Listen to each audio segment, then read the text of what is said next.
So when the parent is interested in getting a Parent Plus loan for their undergraduate student, they go to studentaid.gov, they click on Apply for Aid.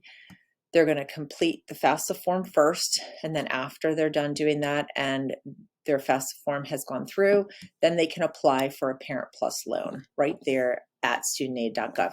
And this is the only place that the application for a Parent Plus loan is. So if you're getting flyers in the mail, if you have email solicitation for loans, they are not Parent Plus loans. Parent Plus loan applications are on studentaid.gov only. So after you click on the Apply for Parent Plus loan, it takes you to the Direct Plus loan application for parents, which is the Parent Plus loan. And as you can see here, even right on the website at studentaid.gov, it does say it only takes about 20 minutes. You do need to be logged into your account as a parent. You cannot get a Parent Plus loan if you have a student account. Now, keep in mind that many parent borrowers have borrowed money in the past as a student, but in order for you to fill out the Parent Plus application, you have to have a student that's going to school. So you are going to be confirmed as being the parent logged in with your FAFSA ID. Now, it's going to ask you in the Parent Plus loan application if you want to defer the payment of the loan while the student is enrolled at an eligible school. And typically we would say yes, you do want to defer your Direct Plus payment, and it's also going to give you the opportunity to defer that loan for 6 months after your student typically graduates, but in their verbiage it says student ceases to be enrolled at least half time. So you can defer the repayment of your Direct Plus loan during the entire time your student is enrolled in undergraduate school, and also for 6 months after they graduate.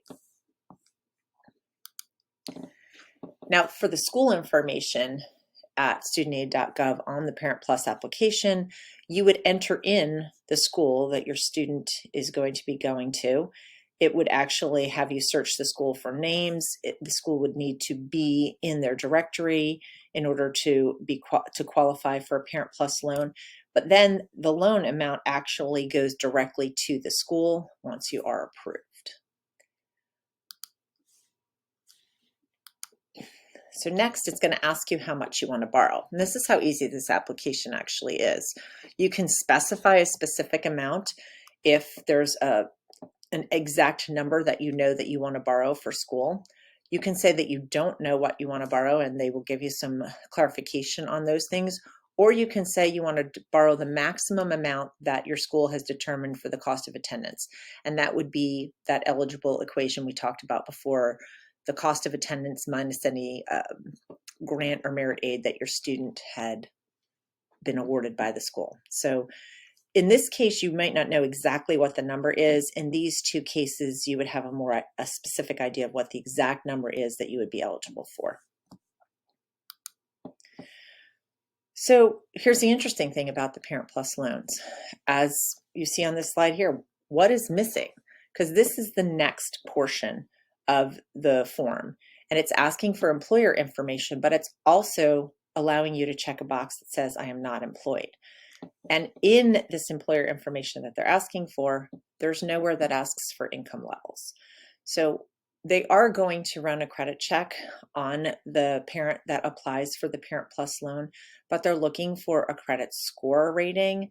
They're not necessarily looking for debt that you have in your credit history or anything else necessarily that would prevent you from being accepted into this program and allowed to take out the Parent Plus loans.